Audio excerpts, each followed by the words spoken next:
Hartlike goeie dag. Die afgelope 3 weke het ek 'n boodskapie gebring oor sekere gebeure in die tuin van Getsemane. Ek wil vandag die laaste gedagtetjie bring oor iets besonders wat in daardie tuin, daardie aand gebeur het, toe Jesus gebid het en bloed gesweet het en 'n bitter beker gedrink het. Ons lees dat toe sy gebedstyd verby is, daar soldate gekom het, Judas met 'n klomp soldate en ander diensknegte van die owerpriesters. In Johannes 18 vers 3 vertel hy vir ons van hierdie soldate wat ingekom het. En daar's 'n paar dinge wat merkwaardig is. Let op in vers 3. Sê hy dat Judas met 'n afdeling soldate en diensknegte van die owerpriesters en fariseërs gekom het om Jesus in hegtenis te neem. Nou daar's iets wat ons nie sommer in die Afrikaanse vertalings raak sien nie. Hy praat van 'n afdeling soldate. Nou 'n afdeling in Grieks is speira. En ons sou dit 'n kohort noem. 'n Kohort, 'n Romeinse kohort, was 'n tiende van 'n legioen. Legioen is 6000 manne. En 'n speira, 'n kohort, is dus 600 soldate. En daarby sê hy ook van die owerpriesters se diensknegte. Nou dit is die tempelpolisie gewees. Daar was die Romeinse komponent, die soldate, maar daar was ook die Joodse komponent, die tempelpolisie wat orde op die tempelterrein moes handhaaf. Nou die Bybel sê nie vir ons hoeveel was daar nie, maar daar was waarskynlik 'n paar honderd van hulle wat op die tempeldiens gedoen het. Ons weet nie hoeveel het saamgekom nie, maar die kort nie lank is, dit is nie ver gesog om te dink dat daar omtrent 1000 gewapende mense gekom het om Jesus se hegtenis te neem. Ek weet nie watter gedagte jy gehad rondom die aantal mense wat Jesus kom in hegtenis neem het nie. Miskien het jy gedink aan 12 of miskien 20 wat genoeg was, want dit is een man wat hulle in hegtenis wou neem. Matteus beskryf dit as 'n menigte. Lukas beskryf dit as 'n skare. So dit was nie 'n paar nie, dit was baie. Johannes gee die detail, 600 soldate van die Romeine en x aantal van die Jode. En nou wonder ek, hoekom so groot delegasie stuur om een ongewapende man in hegtenis te neem? Met 11 bang disippels, en ons weet dat dit in hulle 2 swaarde was. So oormag. Wat 'n storie het Judas vir die owerheid gaan vertel, om seker te maak, Jesus gaan hierdie keer nie wegkom nie.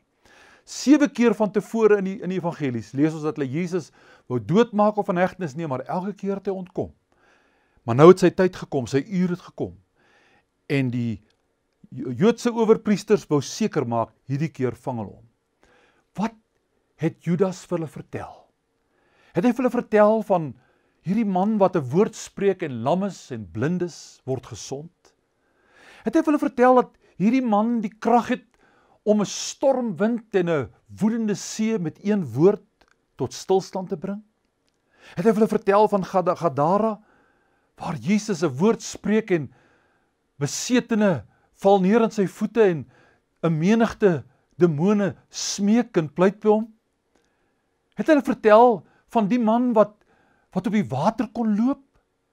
Van die een wat brood en visse kon neem en dit vir 'n reuse skare mense breek? Het hulle vertel van die Jesus wat vir Lazarus wat 4 dae dood was, uit die graf kon opwek? Dit moes 'n ontsaglike vertelling gewees het van 'n ontsaglike mag. Dis alrede hoe ons kan verklaar dat die Romeine en die Jode so groot mag gestuur het om Jesus gevange te neem. Hy moes iemand gewees het met ontsettende mag. En tog dink ek het ons baie keer die prentjie, miskien tereg, van Jesus daar in die tuin van Getsemane, wat erg verweerd en verwese gelyk het. Ek meen, ons lees hy het bloed gesweet. Hy het op die grond geval en die stof neergeval. Hy moes redelik verwese gelyk het, daardie maanverligte aand in Getsemane. Maar dan kom hierdie soldate met, die Bybel sê, met lampe en fakkels en swaarde en stokke, waarskynlik 'n soort van knippels wat die Joodse polisie gebruik het. Nou Getsemane is nie baie groot, ek het dit geskat al by geleentheid, miskien 15-20 hektaar, daar teen die westelike hang van die Olyfberg. En dit op 'n hoofsaaklik maanverligte aan, want dit was die tyd waar tydens die Paasfees gehou is. En ek kan my daai prentjie so voorstel, hierdie paar hektaar grond tussen olyfbome. En hier's plus minus 1000 mense met lampe en fakkels wat rondbeweeg en soek na Jesus. Judas kon na hom toe lei want hy het geweet waar hy gewoonlik met sy disippels vergader het. En dit is so ironies dat hulle kom soek met lampe en fakkels na die een wat homself genoem het die lig van die wêreld. Hulle kom soek na die een wat gesê het, hy het gekom te soek en te red die wat verlore is. Geen wonder Jesus sê op een plek vir hulle, hoe kom julle teen my soos teen 'n misdadiger met stokke en swaarde om my gevange te neem? Ek was elke dag by hulle in die tempel en julle het my nooit gevange geneem nie. Maar nou het sy uur gekom. En hulle sê vir hom in vers 4, ons soek na Jesus van Nasaret. En dan sê in Johannes 19 vers 5, dit is ek. En weer 'n keer in vers 6, dit is ek. En dan is die interessante, dat hulle volgens vers 6, agteruit styer, terugval. In die Grieks beteken dit letterlik, soos iemand wat 'n doodskoot kry, of 'n bokser wat 'n uitklop hou kry, wat neerslaan op die grond, bewusteloos. Wat het dit meegebring? Dat hierdie reuse leer voor een ongewapende man teen die grond val. Lê in daardie naam wat hy vir homself gee. Hy sê, dit is ek. Nou in die Grieks staan daar ego eimi. Letterlik vertaal, ek is. Maar ek wil jou terugvat na Exodus 3, vers 13 en 14, waar Moses deur God geroep word en gestuur word om sy volk in Egipte land te gaan bevry. En dan sê hy vir die Here, Here, hoe gaan na my luister? Hoe gaan ek vir hulle sê, wie het my gestuur? En dan sê die Here vir hulle in vers 13 en 14, sê vir hulle, ek is, het jou na hulle gestuur. En in die Griekse vertaling van die Hebreëus daar, die Septuaginta, gebruik hy ook die woord ego eimi.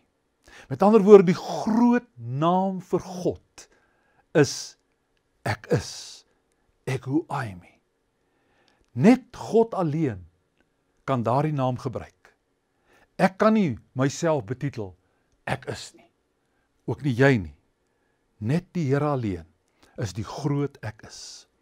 En toe Jesus op hulle vraag antwoord, ego eimi, het hy daarmee te kenne gegee, dat hy God is, die tweede persoon die Godheid.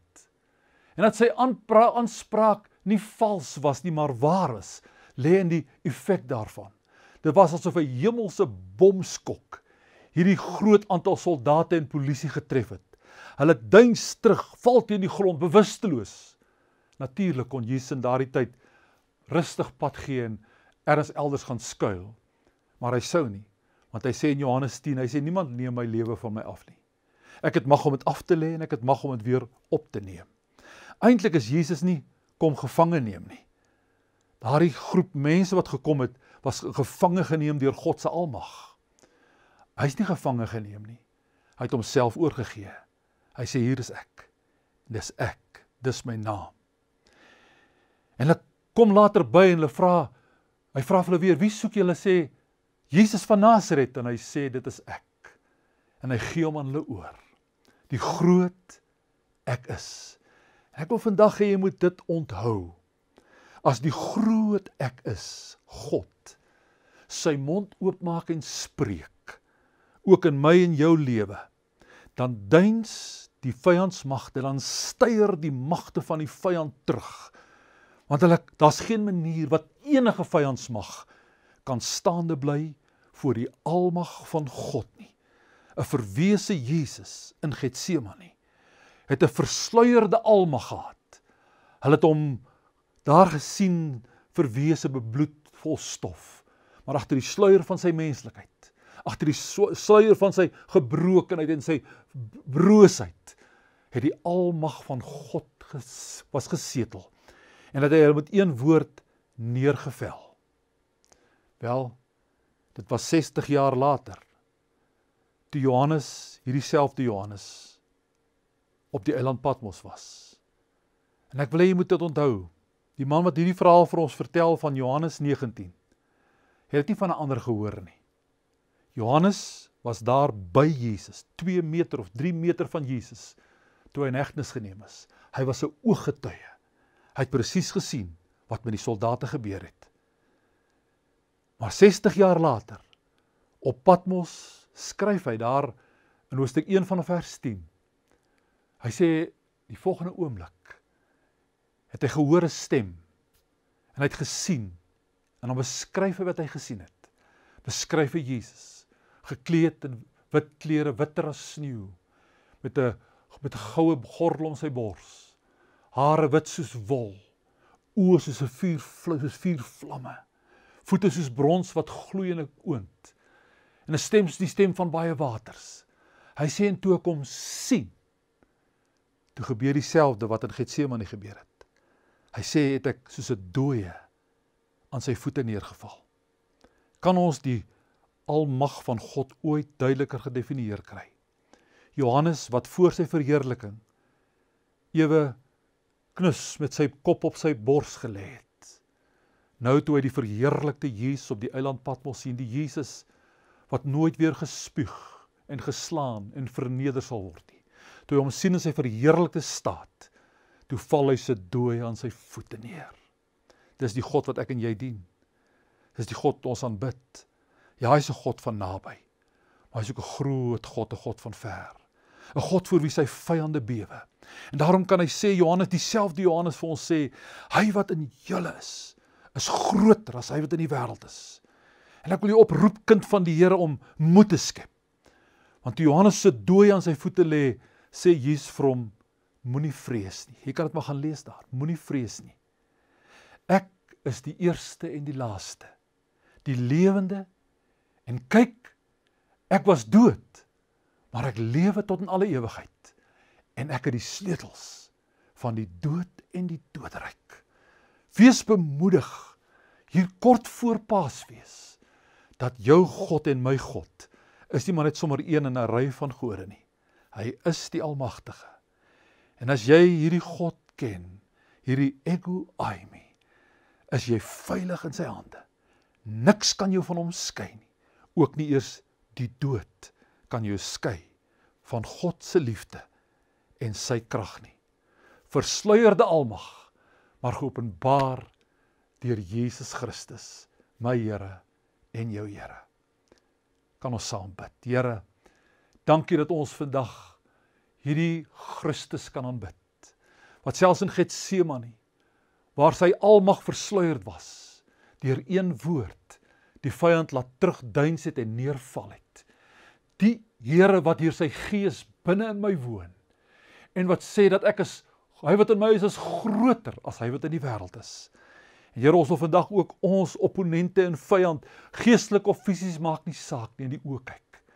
En ons kan vir hulle sê, ons Here lewe. Hy was dood, maar hy lewe tot in alle ewigheid. En hy het die sleutels van die doodryk en van die dood.